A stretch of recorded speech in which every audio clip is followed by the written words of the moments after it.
मी कार्यक्रमाचा अध्यक्ष जरी असलो तरी सत्कार मूर्तीला शेवटी मनसोक्त बोलता यावं आणि आपल्या सर्वांनी जे त्यांना शुभेच्छा दिलेल्या आहेत त्याबद्दल त्यांना स्वतःची भूमिका मांडता यावी म्हणून शेवटी त्यांना मी विनंती केली, आपण शेवटी बोला.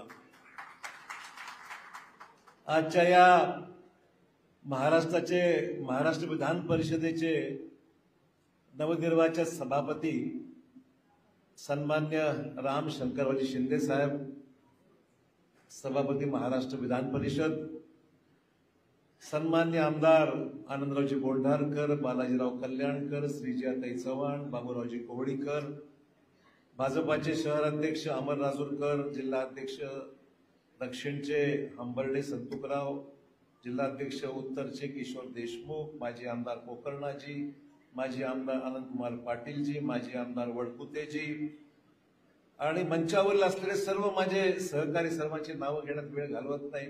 सर्वजण या कार्यक्रमाचे संयोजक श्रीमान धमणेजी, काकडेजी, राजू गोरे, गंगाप्रसाद काकडे, सर्व भाजपाचे, राष्ट्रवादीचे आणि शिवसेनेचे आमचे सर्व सहकारी, महायुतीचे उपस्थित आज या सत्कार सोहळ्याला मोठ्या प्रमाणावर संपूर्ण जिल्ह्यामधून आलेली सर्व समाजाची, धनगर समाज प्रामुख्याने आहेच, परंतु राम शिंदेंना ऐकण्याकरता, राम शिंदेंना या ठिकाणी शुभेच्छा देण्याकरता आलेला सर्व हा जनसमुदाय, बंधू भगिनी आणि सहकारी मित्रांनो, आम्हाला अतिशय आनंद आहे की राम शिंदेजी आज नांदेड जिल्ह्यामध्ये प्रथम सभापती झाल्यावर त्यांचं आगमन होत आहे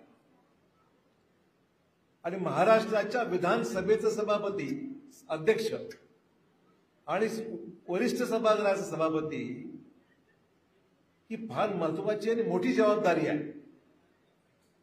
मी माझ्या राजकीय कारकिर्दी सुरुवात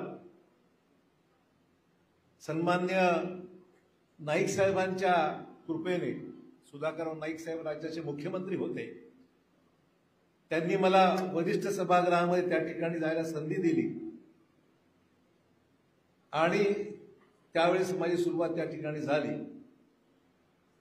आणि मग सुरुवातीला लोकसभेवर गेलो, विधान परिषदेवर आलो, विधानसभेमध्ये अनेक वर्ष काम केलं आणि आज दिल्लीमधल्या वरिष्ठ सभागृहामध्ये मी एक सदस्य म्हणून काम करत आहे. परंतु मला हे आवर्जून सांगितलं पाहिजे की राम शिंदेची नियुक्ती नाही, त्यांची बिनविरोध निवड झालेली आहे, हे लक्षात ठेवू नका. विधान सगळ्या निवडणुका सोप्या आहेत, पण विधान परिषदेची निवडणूक सोपी नाहीये, हे अनुभवाने मी सांगतो. मी त्यांना मगाशीच सांगत होतो की कायद्यामध्ये बदल केला पाहिजे. राज्यसभेच्या निवडणुका जसं मतदान दाखवून करावं लागतं तसंच मतदान विधान परिषदेचं झालं पाहिजे. तुम्ही भाग्यवान आहात की तुम्ही बिनविरोध निवडून आलात, तर प्रत्येक निवडणुकीत 2-4 मतं फुटल्याशिवाय राहत नाही म्हटलं.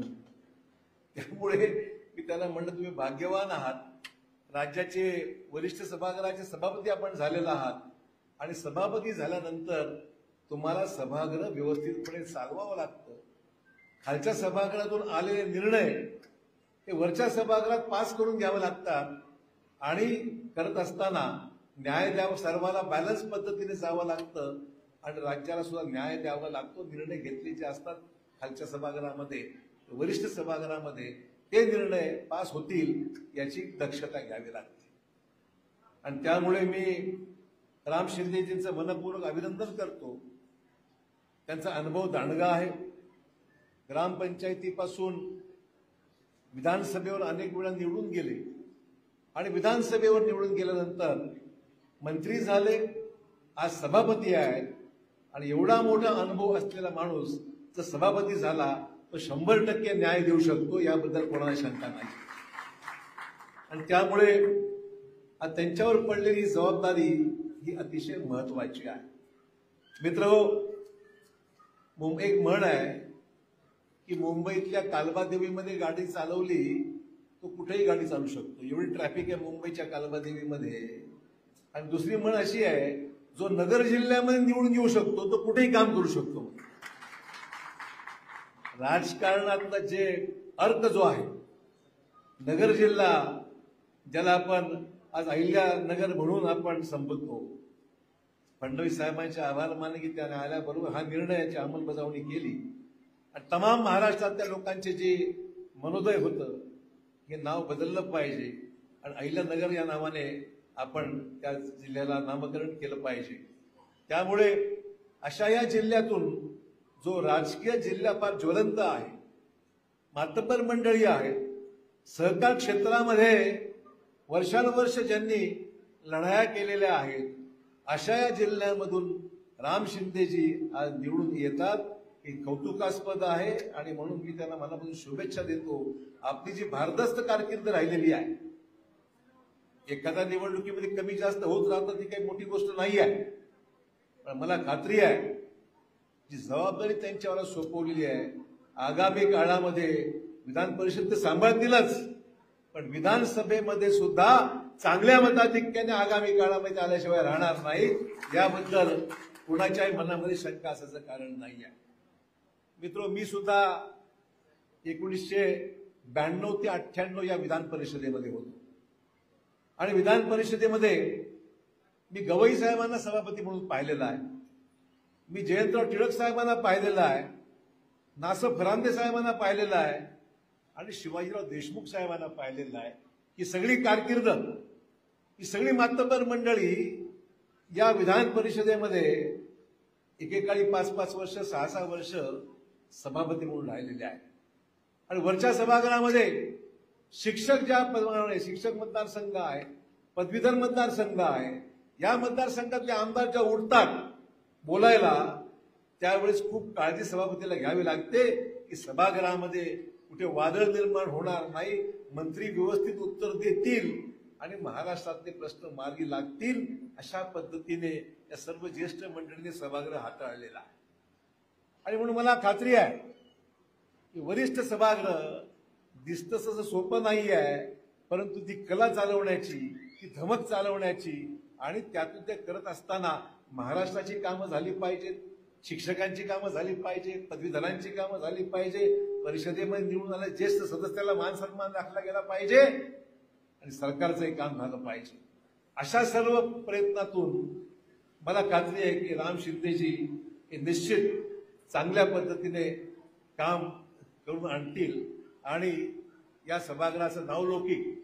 मगाशी कोणीतरी म्हणालं की अनेक वेळा एखादा व्यक्ती सभागृहामध्ये गेल्यानंतर त्या सभागृहाची उंची वाढते, त्या व्यक्तीची उंची वाढण्याच्या पेक्षा सभागृहाची उंची वाढवणारा कोण असेल तर सभापती हा महत्वाचा आहे की तो त्याच्या कारकिर्दीपणे निष्पक्षपणे कारकीर्द चालवेल आणि कोणालाही संधी मिळणार नाही की राम शिंदेजी याच्या बाजूने होते का त्याच्या बाजूने होते की या पक्षाच्या बाजूने होते. ठीक आहे, तेही सांभाळावं लागतं, वादच नाही आहे, पण ते करत असताना महाराष्ट्रातला मेसेज काय जातो की सभापती कशा पद्धतीने ही सर्व कामं करून आणेल याच्याबद्दल निश्चितच फार मोठ्या अपेक्षा महाराष्ट्रातल्या जनतेला आपल्याकडून आहे. आपण यावर्षी पुण्यश्लोक राजमाता अहिल्यादेवी होळकरांची 300वी जन्मशताब्दी आपण साजरी करत आहोत. फार महत्वाचा मोठा प्रसंग आहे आणि त्या निमित्ताने महाराष्ट्रातल्या असंख्य धनगर समाजच नाही, अहिल्यादेवी होळकरांना मानणारे अनेक लोक आहेत. आम्ही सुद्धा त्यातलेच आहोत, हे या ठिकाणी मुद्दाम या ठिकाणी स्पष्टपणे सांगितलं पाहिजे. अहिल्यादेवी होळकरांचा मान सन्मान, त्यांची कारकीर्द, त्यांचं कुशल प्रशासन, त्यांनी त्यांच्या नेतृत्वामध्ये प्रशासनात अनेक सुधारणा केल्या, राज्याची समृद्धी वाढवली, अनेक कल्याणकारी योजना, मग त्या धर्मशाळा असो, विहिरी असो, पाण्याची कुंड असो, रस्ते असो, अन्नछत्रे असो, मंदिरं असतं, घाट बांधण्याचं काम असेल, त्याच्या काळात भरपूर मोठी कामं झाली आणि म्हणून महाराष्ट्र आजही अहिल्यादेवी होळकरांचं नाव मोठ्या इज्जतीने आणि इब्रतीने घेतो.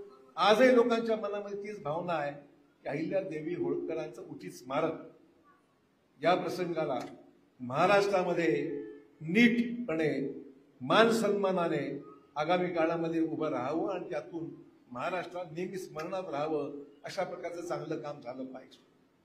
मगाशी अनंतकुमार पाटलांना मी ऐकलं, अनंतकुमार पाटलांची शैली आहे तशीच आहे, काय बदललेली नाही. अनंतकुमार पाटलांचे माझे फार जुने संबंध आहेत. शंकरराव चव्हाण साहेब असल्यापासून शंकरराव चव्हाण साहेबांना खांद्याला खांदा लावून जवळपास जवळ राहिलेला माणूस कोणी असेल तर तो अनंतकुमार पाटील हे मी नाकारत नाही. आणि त्यांनी हे सांगितलं की समाजातला माणूसच समाजाचं काम करू शकतो. अनंतरावजी, आपण आमच्यापेक्षा फार ज्येष्ठ आहात, आपल्याबद्दल आम्हाला खूप आदर आहे, पण त्या मताशी मी सहमत यासाठी नाही आहे की मराठ्यांनी फक्त मराठ्याचंच करावं, धनगरांनी फक्त धनगराचंच करावं, अजिबात नाही. अशोक चव्हाणांनी सुद्धा धनगराचं काम करावं अशी अपेक्षा आहे. राज्य जेव्हा आपण सेक्युलर राज्य जेव्हा म्हणतो, या राज्यामध्ये काम करणाऱ्या सर्वांनी सर्व समाजाला न्याय द्यायचं काम केलं पाहिजे. इतरांनी ओबीसींनी मराठ्याचं केलं पाहिजे, मराठ्यांनी धनगरांचं केलं पाहिजे, धनगरांनी एससीचं केलं पाहिजे. काय हरकत आहे? जर आपण सामाजिक समतेचा विचार करत असू, उपेक्षित समाज कुठलाही असो, त्या उपेक्षित समाजाला न्याय द्यायचं काम हे आपल्याकडून झालता आलं पाहिजे.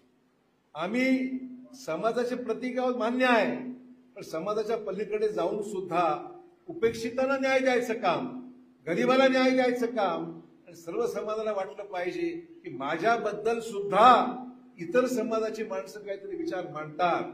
बाबासाहेब आंबेडकर फक्त दलितांपुरते मर्यादित नाहीत, इतर समाज सुद्धा बाबासाहेबांच्या नावाने आज जे संविधान लिहिलं गेलेलं आहे ते संविधानाची इज्जत राखणारा हा सर्व समाज देशामध्ये आहे. आणि म्हणून बाबासाहेबांची जयंती एवढ्या मोठ्या प्रमाणात केली जाते आहे. आज आपण पाहतोय की मोदी साहेबांनी तिसऱ्या वेळेच्या शपथ घेतली देशाचे पंतप्रधान म्हणून.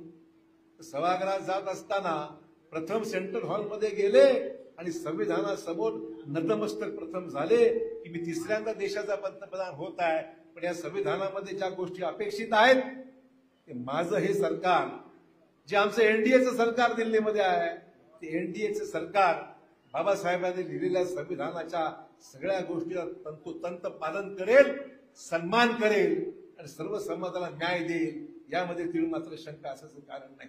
तर तेच मजबूतीने एकोप्याने काम करेल. आणि प्रत्येकाने जर आपापलं मर्यादित राहिलो तर मग देशातला एकोपा, एक संगता आणि आपण जो विचार सामाजिक समतेचा विचार जो करतो तो फक्त नावापुरती राहील आणि मग प्रत्येकाने आपल्या समाजापुरती बोलावं असं नाही. मित्र हो, आम्ही सुद्धा तुमच्या बरोबर आहोत हे मी याच्या मागे सांगण्याचा माझा प्रयत्न आहे. तुम्ही फक्त एकटेच नाही आहात, तुम्ही फक्त एकटे नाही आहात, तुमच्या बरोबर समाजातले इतर घटक सुद्धा तुमच्या बरोबर आहेत. हे त्याच्या मागची भूमिका आहे की मला मुद्दाम या ठिकाणी व्यक्त करायची आहे. त्यामुळे आपण सर्व एकत्र मिळून समाजाचे जे प्रश्न आहेत ते प्रश्न प्रलंबित आहेत, मान्य आहे. मला सांगा, कोणाचा विरोध आहे? धनगर समाजाला आरक्षण मिळू नये असं कोणाला वाटतं का? मराठा समाजाला आरक्षण मिळू नये असं कोणाला वाटतं का? मगाशी आमचे नवीन आमदार उभे राहिले, मी त्यांचा आदर करतो, दक्षिणमधून पहिल्यांदा निवडून आले ते, आणि त्यांनी सांगितलं प्रांजळपणे तुमच्या सगळ्या मागण्यांना आमचा पूर्ण पाठिंबा, आम्ही तुमच्या बरोबर आहोत, पूर्णपणे प्रयत्न करू. अतिशय प्रांजळपणे प्रामाणिकपणे ते बोलले. पण हेही मान्य केलं पाहिजे कुठेतरी काहीतरी अडतंय, कुठेतरी प्रश्न. मला पॉलिटिकल विल आहे की नाही? देवेंद्र फडणवीस साहेबांचं पॉलिटिकल विल आहे, राजकीय इच्छाशक्ती आहे, आणि मी तुम्हाला खात्री देऊ इच्छितो यातून कायदेशीर, आता अडलंय फक्त एवढंच आहे, कायदेशीररित्या, मग तो मराठा आरक्षणाचा विषय असो, कायदेशीररित्या हा जो धनगर समाज आरक्षणाचा विषय असतो, आपल्या सर्वांच्या वर तिकडे सुप्रीम कोर्ट बस. हा धडाधड निर्णय घेतलेले जे असतील ते सेट असाइड होत आहेत. ते म्हणतात की 50%च्या वर आरक्षण जाऊ शकत नाही. आम्ही बोलतो का? सुप्रीम कोर्ट बोलतोय. आमचं म्हणणं एवढंच आहे, या सगळ्या गोष्टीवर कायदेशीर मार्ग काढून समाजाला आरक्षण मिळालं पाहिजे आणि टिकणारं मिळालं पाहिजे, हे महत्वाचं आहे. आणि म्हणून मला मित्र एवढंच सांगायचं आहे, विरोध कोणाचा आहे का? काही प्रश्नच उद्भवत नाही ना. विरोध कोणाचा? प्रश्न मार्ग लावायचा असेल तर आज या देशामध्ये संविधानिक मार्गाने आपल्याला जावं लागणार आहे. आणि संविधानिक मार्गाने जात असताना आपल्याला कायदेशीर अडचणीवर मात करून पुढे जावं लागणार आहे, ही त्याची महत्वाची बाब आहे. आणि म्हणून याचं राजकारण करणारे जे विरोधक असतील त्यांनाही सांगितलं पाहिजे, बाबा हो, आपण हा विषय राजकारणाचा नाही आहे. कुठलाही सामाजिक आरक्षणाचा विषय हा राजकारणापुरती मर्यादित ठेवू नका. राजकारण होत राहते, 5 वर्षांनी निवडणुका येतात, होत राहतात, जात राहतात, ते निवडून येतात, पडायचे ते पडतात.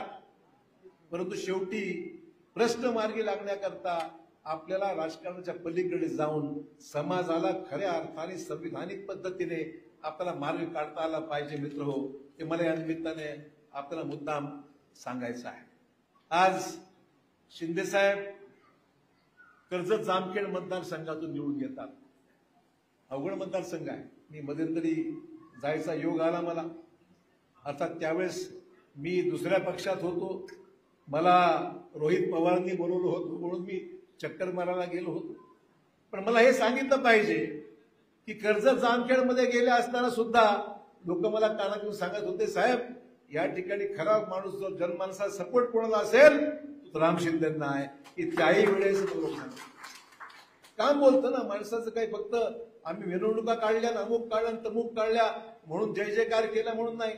सामान्य माणसाच्या हृदयामध्ये काय आहे, सामान्य माणसाच्या भावना काय आहेत, जो लोकांमध्ये राहतो, जो लोकांची कामं करतो आणि लोकांचं काम मार्गी लागो की न लागो आवाज तरी उठवतो, असा कोण असेल राम शिंदे आहेत हे मला स्पष्टपणे या ठिकाणी सांगितलं पाहिजे. आणि त्यामुळे कर्जत जामखेड मतदारसंघाचं काम करत असताना त्या भागामध्ये आपण पाहतोय की ग्रामीण भागातले रस्ते असो, पाणी पुरवठा असो, शिक्षण क्षेत्रात मोठं काम केलेलं आहे त्यांनी. जलसंधारण मंत्री म्हणून त्यांच्या जे योगदान राहिलं आहे तेही मोठं राहिलेलं आहे. आणि त्यामुळे मला एवढंच सांगायचं आहे की हे सगळी कामं एक जागरूक लोकप्रतिनिधी ज्यावेळेस आपल्या राज्याला मिळतो आणि मिळाले पाहिजे, कुठल्याच पक्षाचा असे ना, आपला सहकारी ज्याला आपण निवडून देतो तो जागरूक असला की ते 100% कामं होतात. मला आमच्या सहकारी कल्याणकरांचे अभिनंदन करायचं आहे. ते भाग्यवान आहेत, खूप भाग्यवान आहेत. यासाठी म्हणतो मी की मगाशी त्यांनी उल्लेख अहिल्याबाई होळकरांच्या पुतळ्याच्या विषयी उल्लेख केला.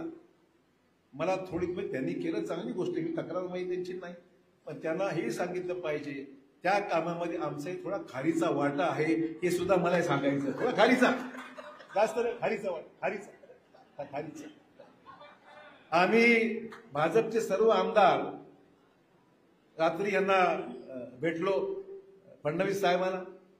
निवडणुकीच्या अगोदरची गोष्ट आहे. म्हटलं नांदेड जिल्ह्यामध्ये आपल्याला अहिल्यादेवी होळकरांचा पुतळा बसला पाहिजे. मागणी फार जुनी आहे, काळ्यांना माहिती कल्पना आहे.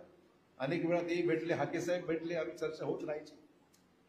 तर फडणवीस साहेबांना सांगे, साहेब म्हटलं हा प्रश्न आमचा, आणि भाजपचे सर्व आमदार, मी एकटा नाही, सर्व आमदार होते, हंबर्डे होते, आम्ही भेटलो त्यांना. फडणवीस साहेब म्हणले उद्याच्या उद्या कॅबिनेटमध्ये ते मंजूर करून देऊ. आणि मग शिंदे साहेब ते होते आणि कल्याणकर बरोबर आम्ही होतो. ही फक्त आठवण करून दे, बाकी काही नाही आम्हाला, फक्त आठवण करतो. दुसरा एक तुम्हाला योगायोग सांगतो, काही संधी मिळाली म्हणून बोलतो, बाकी काय, संधी मिळाली म्हणून बोलतो, बाकी काही नाही. आम्ही नांदेडला आपल्या कृषी महाविद्यालय व्हावं असं आमचं सर्वांचा इच्छा होती. त्यावेळेस मंत्रिमंडळात होतो आणि त्यावेळेस शिंदे साहेब उद्धव ठाकरेजी त्यावेळेस राज्याचे मुख्यमंत्री होते. आम्ही ती सगळी इथून परभणी कृषी विद्यापीठाने ती फाईल मूव्ह केली होती की नांदेडला कृषी महाविद्यालय झालं पाहिजे. ते अडथळे येत होते.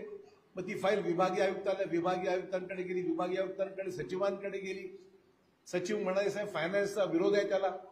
अर्थ खातं म्हणतं याला पैसे भरपूर लागणार आहेत, पैसे आपल्याकडे नाही. समजून सांगितलं, म्हणजे जागा आहे, सरकारी जागा आहे, राज्याचा मंत्री म्हणून मी म्हणलो, मी मुख्यमंत्री राहिलो, मला माहिती आहे असा विषय.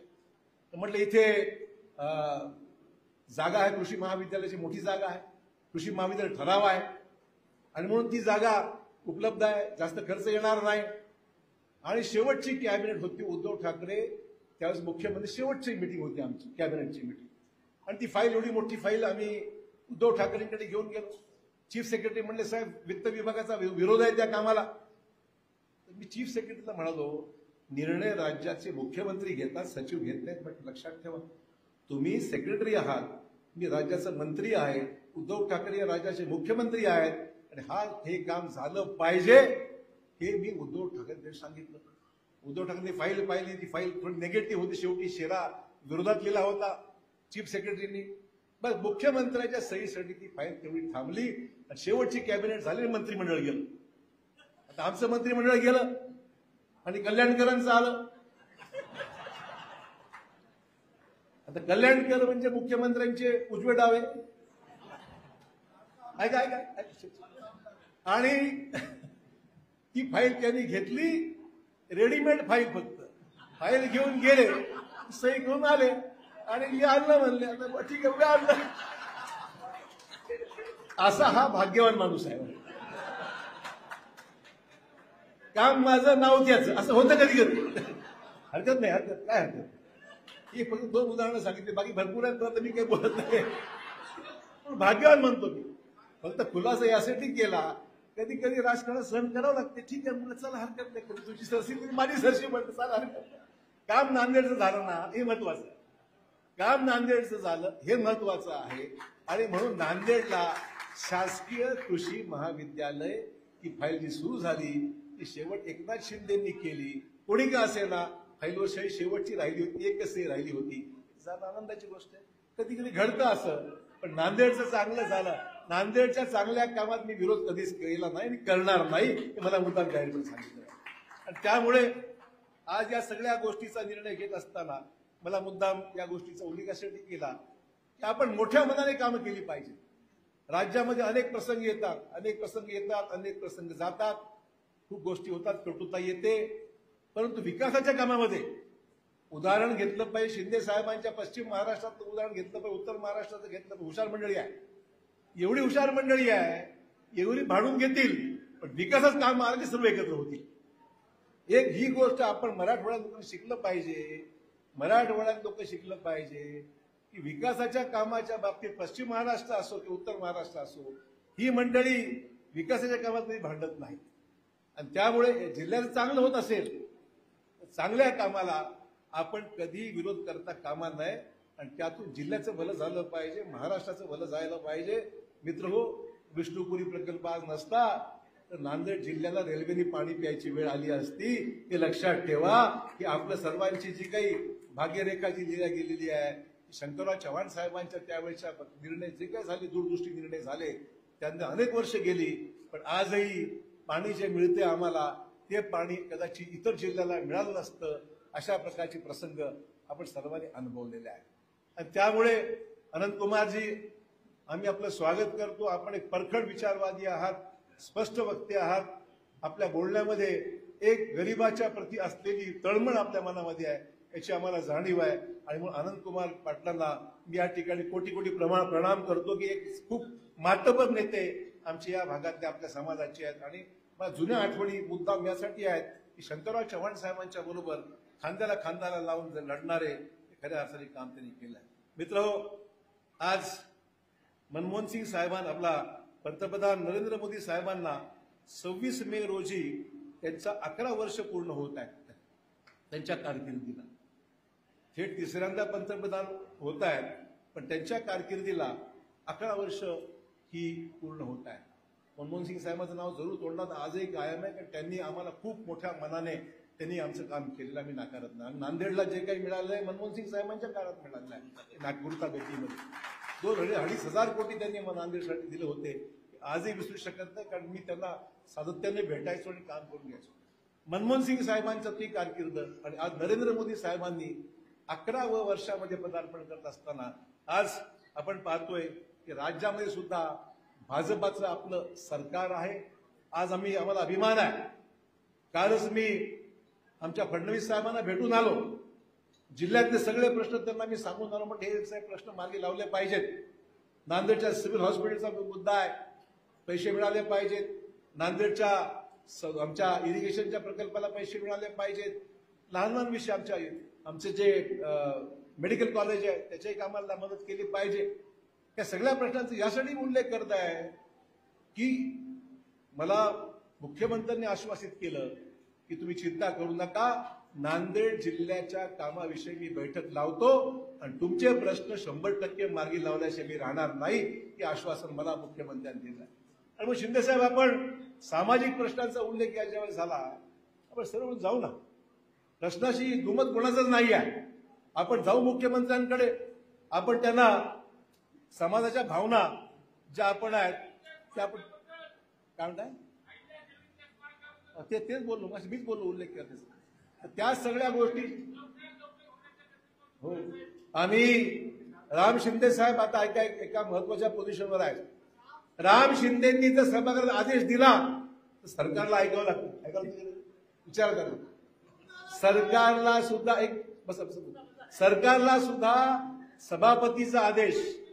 सरकारला सुद्धा सभापतीचा आदेश आणि सरकारला सुद्धा अध्यक्षांचा आदेश मान्य करावा लागतो सभागृहात दिलेलं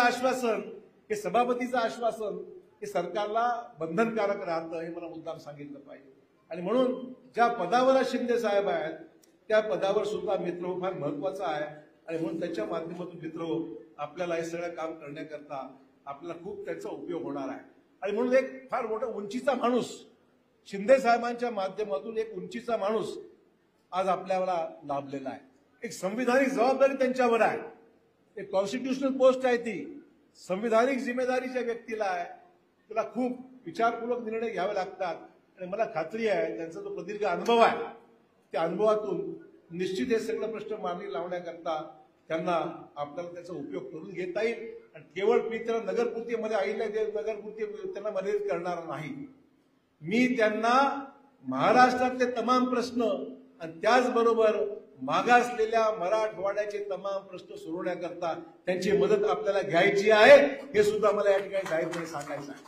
आणि त्यामुळे या सगळ्या प्रश्नांकडे त्यांचा मुद्दा मला उल्लेख करायचा आहे की हे प्रश्न फक्त समाज म्हणून नव्हे पण मराठवाड्याचा मागासले पण दूर करण्याच्या बाबतीमध्ये मला ह्याचा उल्लेख मला मुद्दाम करायचा आहे मला शिंदे साहेबांना सांगायचं आहे शिंदे साहेब आम्ही नांदेड जिल्ह्यामध्ये काम करत असताना आमचे भाऊसाहेब मंडलापूरकर आज आमच्यामध्ये नाहीये तर त्यांना आम्ही तिकीट दिलं होतं आणि 70 ते 80 हजार मतं मंडलापूरकरांना लोकांनी दिली होती मला मुद्दाम आवर्जून सांगितलं पाहिजे कोणी दिलं नव्हतं पण एक कार्यकर्ता म्हणून मंडलापूरकरांना निश्चित आम्ही लोकांनी सर्वांनी पुढे सक्रिय सहभाग त्याच्यामध्ये होता आमचे पंचायत समितीचे सभापती वाघमारे होते बबनराव वाघमारे त्याचबरोबर आमचे अर्धापूरचे नगराध्यक्ष छत्रपती कानोडे होते मग गंगाप्रसाद काकडे आपले जिल्हा परिषद सदस्य राहिलेले आहेत संभाजीराव दुर्गंडे हा नांदेड जिल्ह्यामधला जिल्हा परिषदचा अध्यक्ष राहिलेला आहे हे सुद्धा मला मुद्दाम सांगितलं पाहिजे त्यामुळे फक्त नुसतं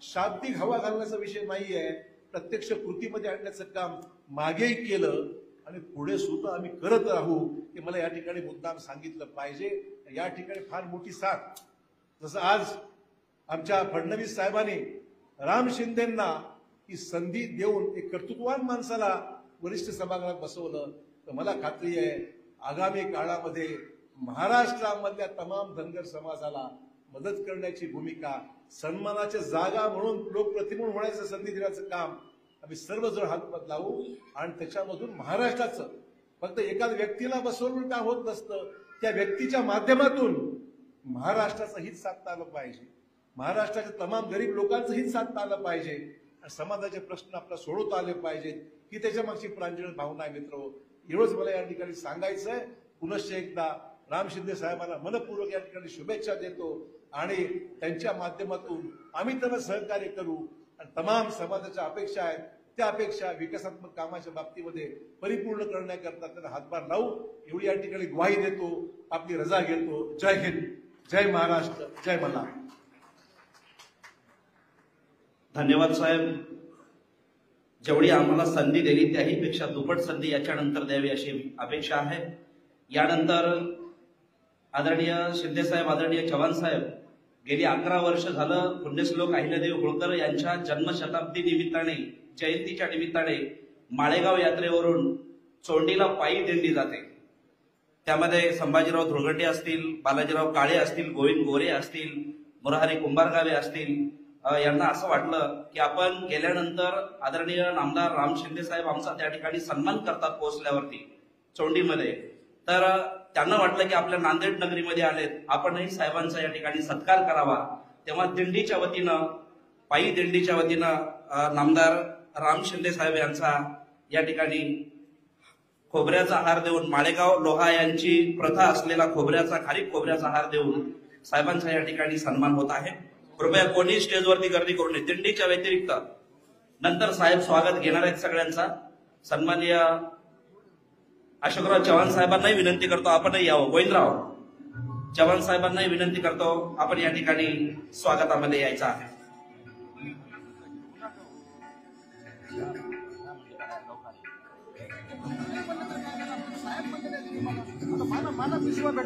या ठिकाणी सन्माननीय अशोकजी कडबे सर यांना विनंती करतो सन्माननीय राम शिंदे साहेब यांचा आपण थोडक्यात परिचय द्यावा आणि तदनंतर सन्माननीय शिंदे साहेबांना या ठिकाणी मी पाचारण करतो.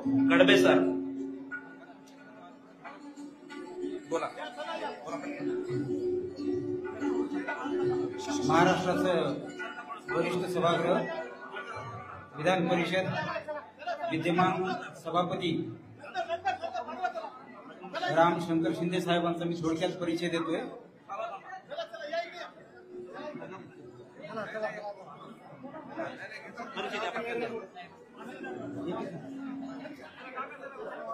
माझा परिचय मीच देतो. स्टेजवर ज्यांनी आहे तिथे बसा किंवा खाली जावा.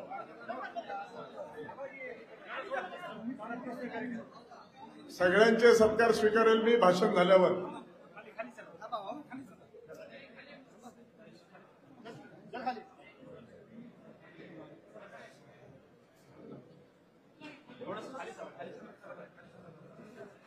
नांदेड जिल्ह्याच्या वतीने महायुती आणि विशेष करून समाजाच्या वतीने होत असलेल्या या सत्काराच्या निमित्तानं व्यासपीठावर उपस्थित असलेले या कार्यक्रमाचे अध्यक्ष महाराष्ट्र राज्याचे माजी मुख्यमंत्री विद्यमान खासदार आदरणीय अशोकरावजी चव्हाण साहेब, त्याचबरोबर उपस्थित असलेले आमदार बालाजी कल्याणकर, आमदार ॲडव्होकेट श्री जयाताई चव्हाण, आमदार श्री अनंतराव बोंडारकर, आमदार श्री बाबूराव कोळीकर, त्याचबरोबर महानगराचे अध्यक्ष आणि माजी आमदार अमरनाथ राजूरकर, माजी आमदार अनंतकुमार पाटील, माजी आमदार रामरावजी वडकुते, माजी आमदार ओमप्रकाशजी पोखरणा, व्यासपीठावर उपस्थित असलेले ॲडव्होकेट किशोर देशमुख, प्रवीण साले, चंद्रशेन पाटील, बबन वाघमारे, सुरेश भुमरे, विठ्ठलराव रबदडे मामा, प्रकाश बेंबरेकर, भारत काकडे, व्यासपीठावरती उपस्थित असलेले अरविंद भारतीया, संभाजीराव धुळगुंडे माजी जिल्हा परिषद अध्यक्ष, अशोक रावीकर, माणिकराव लोहगावे माजी जिल्हा परिषद सदस्य, जिल्हाध्यक्ष भारतीय जनता पार्टी संतुकराव हंबर्डे, चैतन्य बापू देशमुख, गंगाप्रसाद काकडे, छत्रपती कानोडे,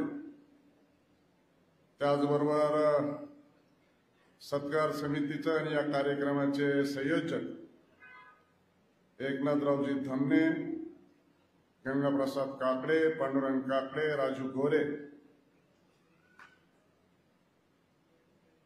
प्रवीण पाटील चिखलीकर, ॲडव्होकेट शिवाजीराव हाके, हरिभाऊ शेळके, उपस्थित असलेले व्यासपीठावर सर्व सन्माननीय व्यक्ती, नांदेड जिल्ह्यामधून उपस्थित असलेले सर्व बंधू भगिनी आणि नागरिक, पत्रकार आणि छायाचित्रकार,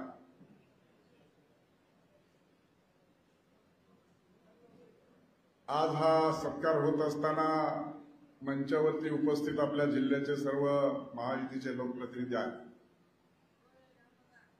निश्चितच आज मी नांदेडमध्ये आल्यानंतर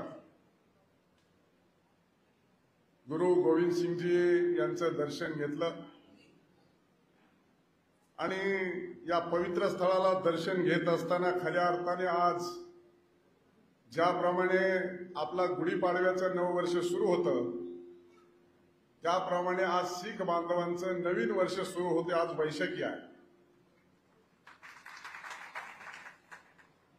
आणि असा प्रत्यय आला की मी गुरु गोविंद सिंग महाराजांच्या तिथं पदार्पण करत असताना पहिल्या पायरीवरती पाय ठेवला आणि धो-धो पावसाचं आगमन झालं.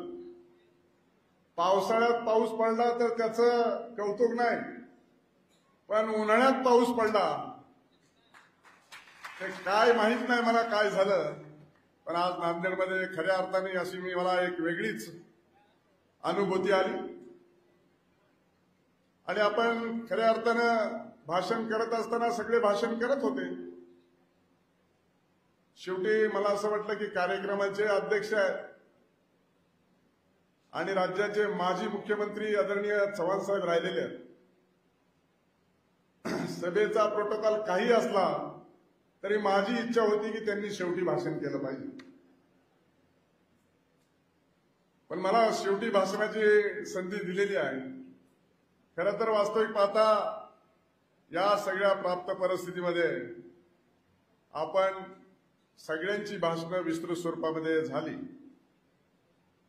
आणि या भाषणाच्या माध्यमातून खऱ्या अर्थानं माझा जो काही सत्कार होत आहे मागच्या 4 दिवसापूर्वीच परभणीला झाला, त्याच्या अगोदरच झाला, त्यानंतर हिंगोलीला झाला. आमचे रामरावजी वडकुते बसलेले अनेक ठिकाणी साहेब हा सत्कार होतोय आणि मी पण बोलवलं की जातो.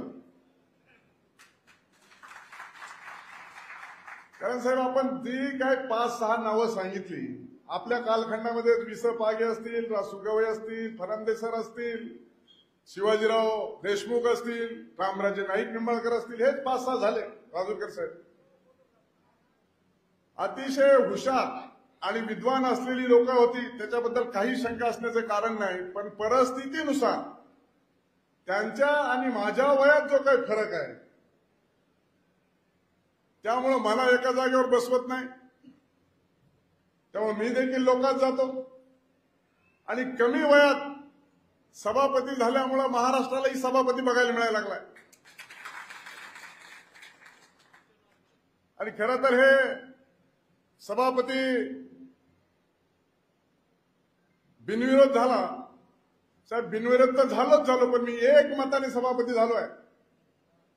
विधान परिषदेच्या इतिहासामध्ये बिनविरोध झाले अनेक सभापती, पण एक मताने सभापती झाला. 100 वर्षाचा विधान परिषदेचा इतिहास आहे काउन्सिलचा, त्यामध्ये पहिला मी एक मताने झालेला सभापती आहे.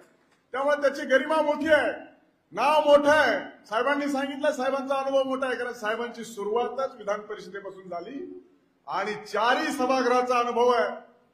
विधान परिषद आहे, विधानसभा आहे, लोकसभा आहे, त्याच्यानंतर आता राज्यसभा आहे. त्यामुळे 4ही सभागृहाचा अभ्यास असलेले साहेब आहेत. मला सुद्धा वाटत होतं की आपण नेमकं आता या अर्थसंकल्पीय अधिवेशनामध्ये कोणत्या पद्धतीनं पुढे गेलं पाहिजे. आणि निश्चितच साहेब तुम्ही म्हणता तशी कसरत जोरात, ज्येष्ठांचं, विद्वानांचं, अप्पर हाऊस, वरिष्ठ हाऊस अशी सगळी विरुद्ध लागलेलं हे सभागृह आहे आणि सभागृह चालवण्याची म्हणजे मोठी कसरत आहे. म्हणून ही सभागृह चालवत असताना माझ्यावरती 3ऱ्याच आठवड्यामध्ये अविश्वास देखील आला. पण 3ऱ्या आठवड्यात जरी अविश्वास आला तरी ज्यांनी अविश्वास आणला त्यांना लक्षात आलं राम शिंदे इम्पार्शियल आहे, सत्ताधारी असो का विपक्ष असो दोघालाही चांगलं सांभाळतो, म्हणून त्यांनी 4थ्या आठवड्यात आणलेला अविश्वास माघारी देखील घेतला.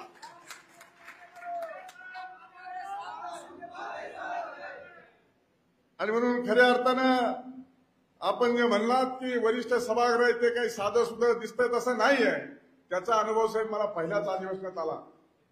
त्यामुळे निश्चित स्वरूपामध्ये एक काम करत असताना आपल्याला अनेक कामं देखील करायची.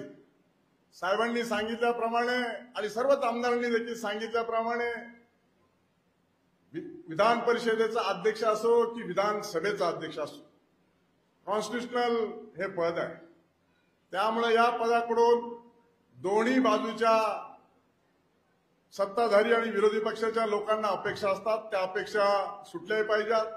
त्या अपेक्षा म्हणजे आपल्या भागातील जनतेच्या प्रती असलेली त्यांची भावना आणि ते प्रश्न सभागृहात मांडल्याच्या नंतर त्यांना वाव मिळाला पाहिजे, प्रश्न सुटले पाहिजे.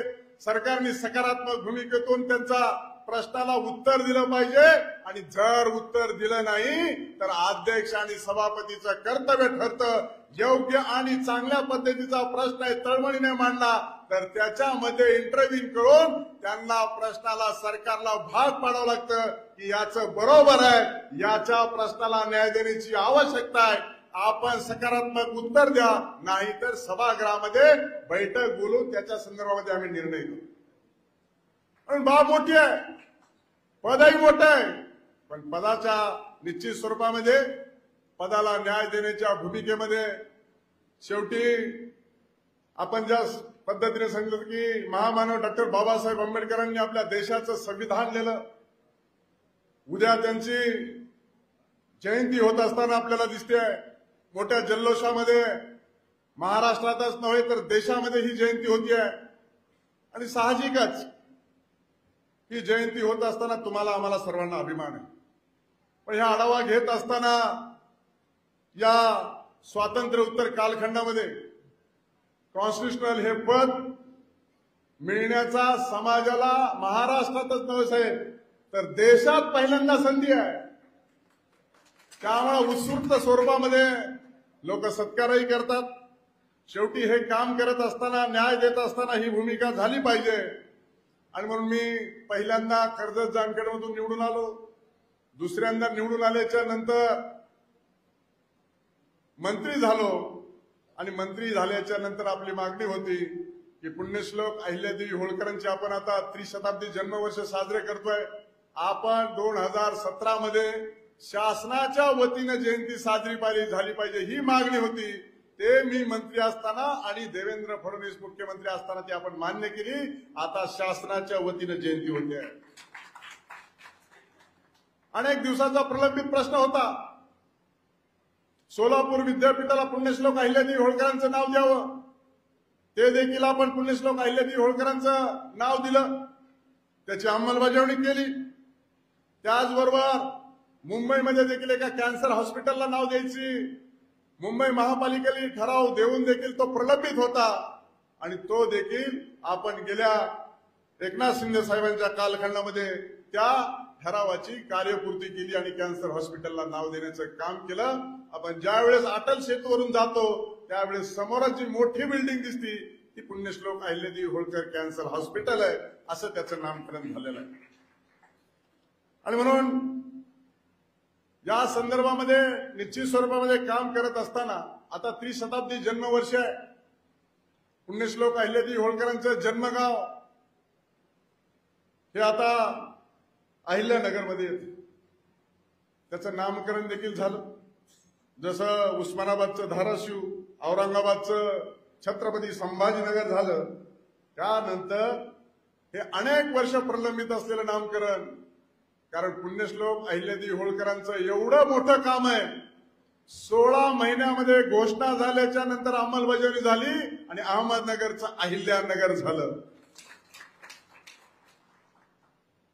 आणि अशा अनेक प्रश्न सोडवण्याच्या दृष्टिकोनातून सुद्धा आपण काम केलं आनंदकुमार पाटील साहेब सांगितलं माननीय चव्हाण साहेबांनी देखील सांगितलं वडकुते साहेबांनी देखील सांगितलं समाजाचे अनेक प्रलंबित प्रश्न आहेत प्रश्न आरक्षणाचा आहे सगळ्यांच्याच आरक्षणाचा प्रश्न आहे प्रश्न सुटले पाहिजेत उपेक्षितांना न्याय मिळाला पाहिजे आणि खऱ्या अर्थानं लोकशाहीमध्ये विधानमंडळ आणि लोकसभा यामध्येच खऱ्या अर्थानं वंचितांचा उपेक्षितांचा निर्णय होत असतो आणि म्हणून सगळ्यांची आपली अपेक्षा आहे निश्चित स्वरूपामध्ये हे प्रश्न सोडवण्याच्या दृष्टिकोनातून सुद्धा यथायोग्य जे जे प्रयत्न करायचे ते आपल्या पूर्वीच्या लोकप्रतिनिधींनी केलेले आहेत आता देखील करण्याची आवश्यकता आहे ते देखील आपण करू परंतु तोपर्यंत शेड्यूल ट्राईबच्या ज्या काही सवलती आहेत त्या सवलती मिळाल्या पाहिजेत या संदर्भामध्ये देखील मी मंत्री असताना निर्णय झाला दरम्यानच्या कालखंडामध्ये तो काही थोड्याफार प्रमाणात खंडित झाला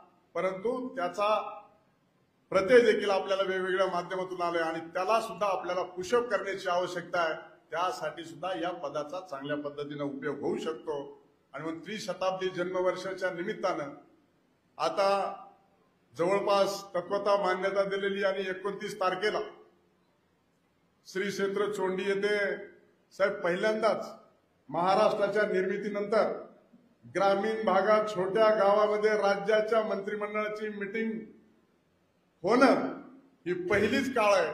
1960 नंतर ते चोंडीमध्ये 29 तारखेला होण्याची शक्यता आहे.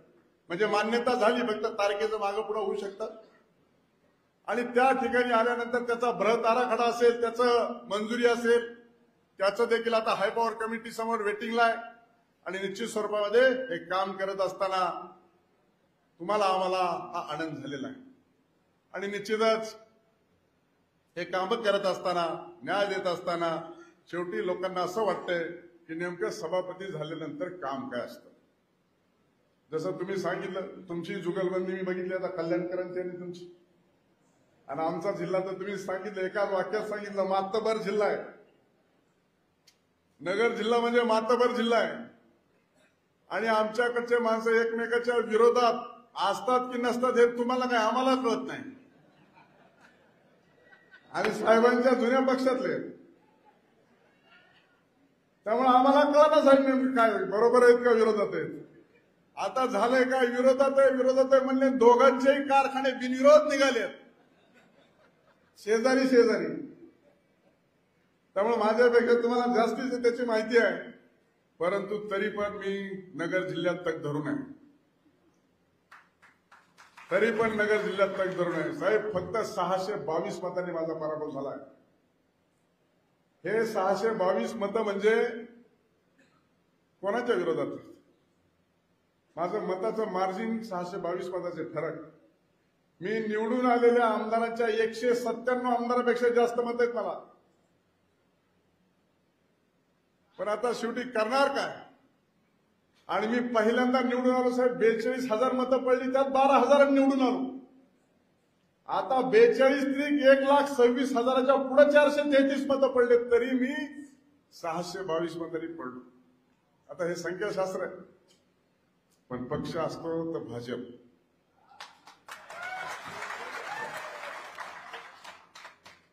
माणूस लढला कसा आणि कोणाशी लढला, किती प्रामाणिक लढला, चैतन्य बापू. त्याच्यामुळं पक्षाने, नेतृत्वाने दखल घेतली. एवढ्या मोठ्या पदावरती काम करण्याची संधी मिळाली. त्या संधीचं सोनं करत पदालाही न्याय देऊ, पक्षालाही न्याय देऊ, निरपेक्षपणे, निस्वार्थीपणे, निष्पक्षपातीपणे त्या पदावरून आपण कामही केलं पाहिजे. कारण ती कॉन्स्टिट्युशनल पोस्ट आहे आणि त्या पदाला न्याय देण्यासाठी निश्चित स्वरूपामध्ये चांगल्या पद्धतीने काम करण्याची आवश्यकता आहे. आणि म्हणूनसाठी हे काम करत असताना देखील आपल्याला ते काम करावं लागणार आहे. आणि म्हणून नांदेडच्या या नगरीमध्ये मला वाटतं आपलं भाषण सुरू असताना तुमची जशी जुगलबंदी सुरू झाली आणि स्मारकाचं सांगितलं, ते म्हणले कधी होईल. माझा प्रोटोकॉल मोठा आहे. महापालिकेचा आयुक्त मला भेटून गेला, डोयफोडे ना, भेटून गेला. त्याला म्हणलं काय डोयफोडे, ते कधी होईल? तुमच्या मनात आहे ते माझ्या ध्यानात आहे ना.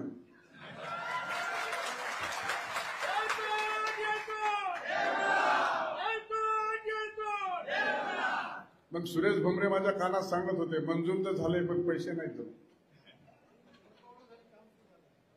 हा म्हणजे वर्क ऑर्डर झाली साहेब, वर्क ऑर्डर झाली, काम सुरू झालं नाही, मग मी कशाला आहे? हेच माझ्या खात्यात येतं. माझ्याकडे हेच तर खातं आहे. कोणतं खातं आहे? जे कोणीच ऐकत नाही त्याला माझं ऐकावं लागतं. साहेबांनी सांगितलं. आणि म्हणूनसाठी खऱ्या अर्थानं तुम्ही काळजी करू नका त्याची. 301व्या पुण्यश्लोक अहिल्यादेवी होळकरांच्या जयंतीला मोठ्या स्वरूपामध्ये त्या स्मारकाचं उद्घाटन होईल, काळजी करू. आता 300व्या होत नाही, 1.5 महिना बाकी आहे. आणि बोललं तर झालं पाहिजे, अहिल्यादेवीचं काम आहे. लोक म्हणतात राम शिंदे नशिबाने, त्याचं कारण आहे अहिल्यादेवीचा भक्त आहे, त्या परिवारात जन्म झालाय. ज्या परिवारात अहिल्यादेवीचा जन्म झाला त्या परिवारात माझा जन्म झाला. त्यामुळं ते काम होईल, काळजी करू नका तुम्ही. मी कशाला बसलोय? आम्ही गुरुद्वारात देखील गेलो, आमचे दोन्ही आमदार आहेत. त्यांना सांगितलं का नाही जून मध्ये प्रश्न उपस्थित करा, नाही खालच्या सभागृहात कोकणा साहेब म्हटलं तर म्हणलं मी आहेच वर बसलेलो. साहेब म्हणतच होते खाली म्हटलं नाही की वर मोठा वाव आहे, आणि वरच्या सभागृहात ते करू, कारण त्यांना 50-60 लाख रुपये त्या गुरुद्वाराला बिल येत आहे सर.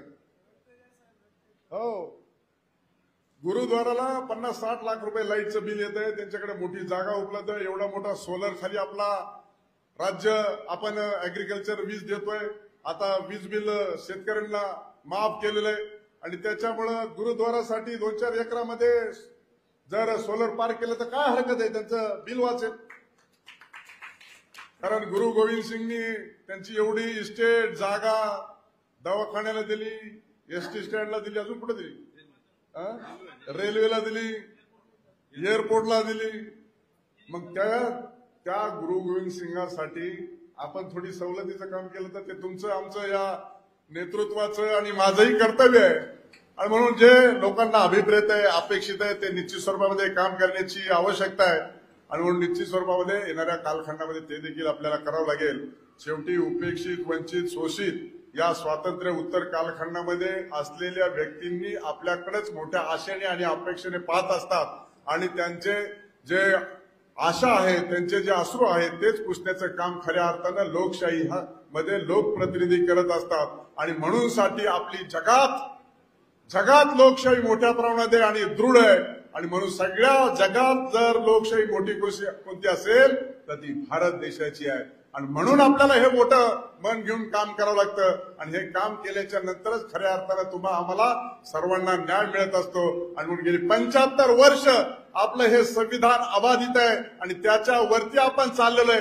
आणि म्हणून या देशाचा विकसित भारत म्हणून तिसऱ्यांदा माननीय पंतप्रधानांनी शपथ घेतली, आणि पहिल्यांदा शपथ घ्यायला जाताना संविधान मात्याला लावलं. आणि म्हणून आपला देश सुरू आहे, आणि म्हणून सगळ्यांना आपल्याकडून अपेक्षा आहेत, आणि ते प्रश्न सोडवण्याची जबाबदारी तुमची, आमची आणि निवडून दिलेल्या लोकप्रतिनिधींची आहे. आणि म्हणून खऱ्या अर्थानं अधिवेशनाच्या कालखंडामध्ये आपण आस लावून बसतो की विधिमंडळामध्ये माझा लोकप्रतिनिधी माझा प्रश्न मांडेल की नाही. आणि मी विचारलेल्या प्रश्नाला त्याला विधानसभेच्या मतदारसंघामध्ये आल्यानंतर मी विचारेल की तुम्ही जे बोललात ते मी ऐकलंय, कारण पूर्वीच्या कालखंडामध्ये आमदार बोलला का नाही बोलला कळत नव्हतं, पण आता लाईव्ह आहे. विधानसभा लाईव्ह आहे, विधान परिषद लाईव्ह आहे, राज्यसभा लाईव्ह आहे, लोकसभा सुद्धा लाईव्ह आहे. आपल्या मोबाईलवर बघता येतं की आपला लोकप्रतिनिधी सभागृहामध्ये बोलतो की नाही बोलतो.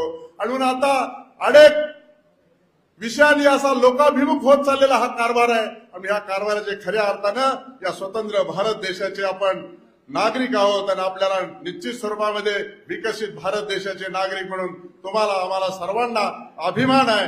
आणि म्हणून निश्चित स्वरूपामध्ये जी काही कोकर्ण साहेबांनी सांगितलं की पुलाला काम दिलं पाहिजे, पुलाला नाव देण्याची आवश्यकता आहे. आता तुमचं काम आहे ठराव पाठवा. ठराव झालाय का नाही, पण आता माननीय मुख्यमंत्री व्यासपीठावर आहेत. मी वरून आदेश देऊन चालत नाही, तुम्ही खालून पाठपुरावा करण्याची गरज आहे. आणि 1, 2, 3 आमदार 4 आमदार आहेत, दक्षिण उत्तर आहेत, कोळीकर साहेब आहेत, ताई आहेत. त्याच्यामुळे एक औचित्याचा मुद्दा द्या. औचित्याचा मुद्दा म्हणजे काय, महापालिकेने केलेला ठराव सरकारचं चित्त जागेवर आणण्यासाठी औचित्याचा आयुध वापरा, आणि त्याचं औचित्य वर पण देऊन टाका. मी सांगतो कोणाला मांडायचे ते, आणि त्याच्यावरती कारवाई करायला सांगतो, सरकारला निर्देश देतो. शेवटी काम हे नियमाने, कायद्याने आणि संविधानात झालं पाहिजे. उद्या तुम्ही बोर्ड लावणार आणि तिसरा जाऊन उपटून नेणार, हे चालणार नाही. कारण बोर्ड 19 लोक अहिल्यादेवी होळकरांचा आहे, आणि कायद्याचा पालन करणारा करता करविता मी तिथे बसलो आहे. तुम्ही फक्त एका पेजवर पाठवा, त्याची आपण कार्यपूर्ती करू. नसेल तर आता प्रशासकच असेल ना आपलं. आता काय जनरल बॉडी काही बोलवायची गरज नाही. आयुक्ताला तुम्ही पत्र द्या, हे करून या ठराव म्हणून. 4 अधिकारी बसते तर ठराव करून येते. तुमचं जर एवढं एकमत असेल, हे बघा सोलापूर विद्यापीठाला नाव द्यायचं होतं. माजी मुख्यमंत्री सुशीलकुमार शिंदे, माजी उपमुख्यमंत्री विजयसिंह मोहिते पाटील, देशाचे गृहमंत्री शिवराज हे दोघच होते. सगळ्या पंचायत समितीने ठराव केला, झेडपीने ठराव केला, नगरपालिकेने केला, नगरपंचायतीने केला, ग्रामपंचायतीने केला, महापालिकेने ठराव केला की नामकरण करायला हरकत नाही आमची. सगळ्या पक्षाने ठराव केले पण नामकरण झालं नाही. पण ते कागद माझ्या हाती लागली. म्हणलं सगळे जर करा म्हणताय तर माननीय मुख्यमंत्री अडचण काय? माननीय मुख्यमंत्री महोदय देवेंद्रजी फडणवीस साहेब सांगितलं की नामकरण करणार आणि पुण्यश्लोक अहिल्यादेवी होळकर विद्यापीठ सोलापूर नामकरण झालं. तसं आता तुमची मागणी कागद पाठवा, अंमलबजावणी होणार. मुख्यमंत्री तेच आहेत ना का दुसरे? देवेंद्र फडणवीसच आहेत.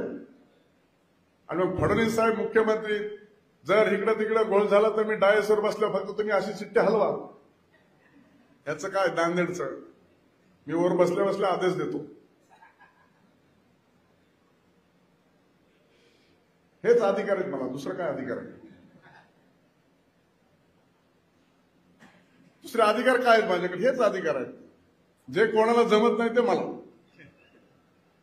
आणि सरकारला देखील सांगायचंय. आणि म्हणून अशा एका चांगल्या कार्यक्रमाच्या प्रसंगी सर्वच जण उपस्थित आहेत. महायुतीचे पदाधिकारी आणि नेते आपणही मोठ्या संख्येने उपस्थित आहेत.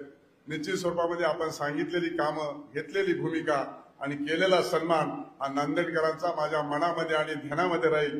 त्यामुळे कुठल्याही डिपार्टमेंटचं कुठलंही काम असेल यथायोग्य मी तुम्हाला मदत, सहकार्य आणि कामाचा पाठपुरावा करण्याच्या संदर्भामध्ये मी जरूर प्रयत्न केला. अशा पद्धतीचा आपल्याला शब्द देतो. मंत्र्यांना 13 पी असतात साहेब. मला माहित नव्हतं सभापतीला 36 पी आहे.